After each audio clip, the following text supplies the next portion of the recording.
Welcome everybody, and today we're taking a look at a new limited edition release from Transmission via obviously Radiance Films, and it's their fourth release that they've brought out so far. Second of which to have the non-hard box treatment, like we have had with the Stuntman and Night of the Juggler behind me, but also the first film from them that I've not seen in the past, and it is 1991's Highway to Hell. Directed by Ate de Jong, hope I'm saying that right, but I'm not seen anything else from him before. He was a Dutch filmmaker, I believe. Um, he also did Drop Dead Fred the same year as this with, oh, what's his name now? Rick Mail, I think it was. Not seen that one. Might well check that out since I did, for the most part, enjoy this one. So yeah, it's a horror comedy film, clocking in at 94 minutes long. Stars like likes of Patrick Bergin, who was also in Sleeping with the Enemy, which came out the same year as this. And he go on to star in the likes of Patriot Games and One Ranger. Also stars Adam Stork, who was in the really rather fantastic Death Becomes Her. Kirsty Swanson, who was in Hot Shots, The Phantom, and the 1994 film The Chase. And finally, Richard Farnsworth, who was in Misery and the remake of The Getaway from 1994. Does also star Chad Lau, or Lowe, who's a younger brother of Rob Lowe.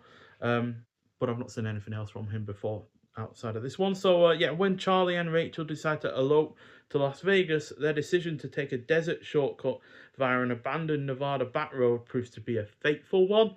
They are ultimately ambushed by the Hell Cop, who abducts Rachel on behalf of Satan, snatching her through a portal to hell with the intention of making her the bride of Satan himself.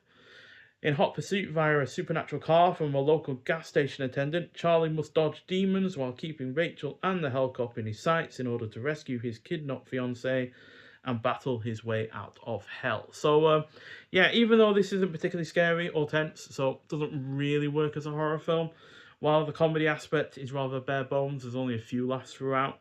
This does ultimately work much better when looked at as an offbeat thriller with supernatural aspects to it. It ranks as far as, kind of like one of those kind of like desert thrillers that have populated films or cinemas in the past, like Jewel, The Hitcher, and Breakdown.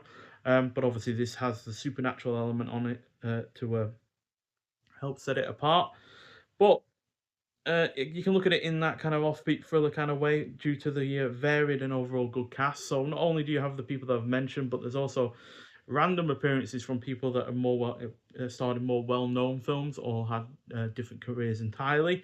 Won't spoil it for you because I did enjoy, noticing these people pop up. So, but keep a lookout for famous future comedians or a rock star from the 80s and the like.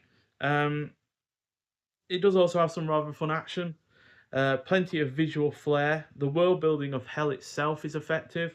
The pacing is on point. It is well shot. The plot is overall engaging. The production is really rather of a high value considering it's not a film I've ever heard of. I don't think it had much of a theatrical release, but it apparently had a budget of around $7.5 million, which really does show in some respects, although there are other elements that are a little bit on the weak side. And it isn't without its entertaining moments either. So, yeah, on the whole, despite not fully working as a horror film or a comedy either, I did on the whole enjoy this quite a lot. And yeah, it's a kind of offbeat, weird, somewhat slightly unknown kind of film that I'd expect like the Transmission to release. And yeah, hopefully it's a future sign of more, weird, random kind of films that even I haven't seen before. Now, granted, I know what they're bringing out in the future already with the likes of Vampire's Kiss, which I've seen before. So that isn't going to be all that surprising going back into seeing that one. But they are releasing two Spanish TV films, which I'm really looking forward to, especially since one sounds like um, kind of single location effort that I'd enjoy. So yeah, even though they seem to be mixing it up between films that people might well have known or do know, and ones that haven't had a release or are quite unknown. So yeah, and that's great for me personally because I always like going into films that I've never seen before, just as much as I like seeing films again in a much better restored version. So yeah, and this is again had a really nice slipcover to it, just like with special effects, which had the same slipcover treatment, but without the hard box, like Night of the Juggler and the Stuntman have had. So it's nice to see that they're also, varying their limited edition releases as well.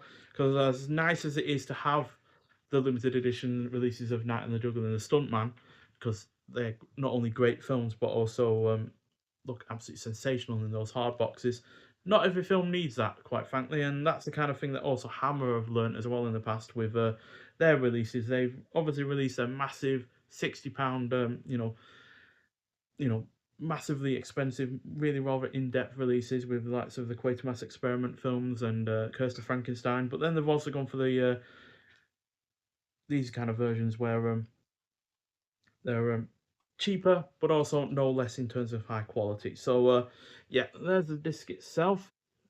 It looks like they're keeping up with the black disc and white font, which is nice enough. No reversible sleeve artwork though, but we do have a booklet as well. Nothing on the reverse, just film credits and the like. And inside, you get your cast and crew, and then you get director spotlight, and you get Giving the Devil His Due by Sean McGeady, director's letter to Chad Lowe, and then director's letter to Kirsty Swanson, and then acknowledgements and credits, as well as the tagline from the film itself. It says, "The King of the Road is about to meet the Prince of Darkness." So yeah, not a director I'm overly familiar with at all, like I said, but still well worth giving a shot, this film, to be honest. And yeah, so Highway to Hell was supplied to Radiance Films as a high definition digital file by Park Circus. The film is presented in its original aspect ratio of 1:8:5 and with the original stereo audio mix. And it looks and sounds perfectly good, to be honest. I didn't see any major issues with it at all. So yeah, nice to see that. And we do have extras on the disc itself.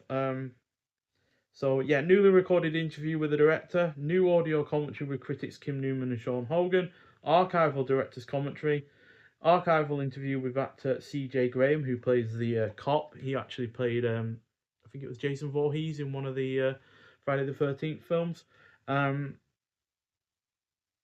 And then you've also got archival interview with special effects makeup artist Steve Johnson, production stills and behind the scenes gallery, and a theatrical trailer as well as obviously the booklet as well. And yeah, it's in color. It's region B only. So if you are in the likes of America or anything like that, you will need a region 3 Blu-ray player. And yeah, English language with English subtitles on top of that. So yeah, overall a really good effort. 3.5 out of 5. Not spectacular. Still think this Night of the Juggler is my favourite of the transmission releases so far, with the Stuntman not far behind.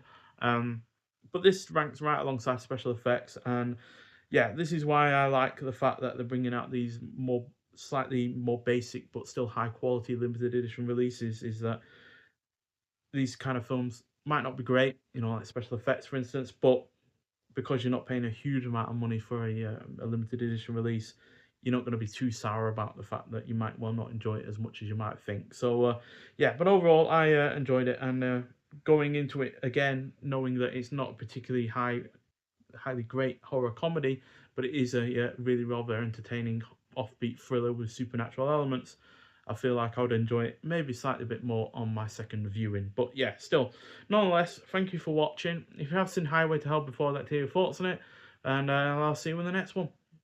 Bye.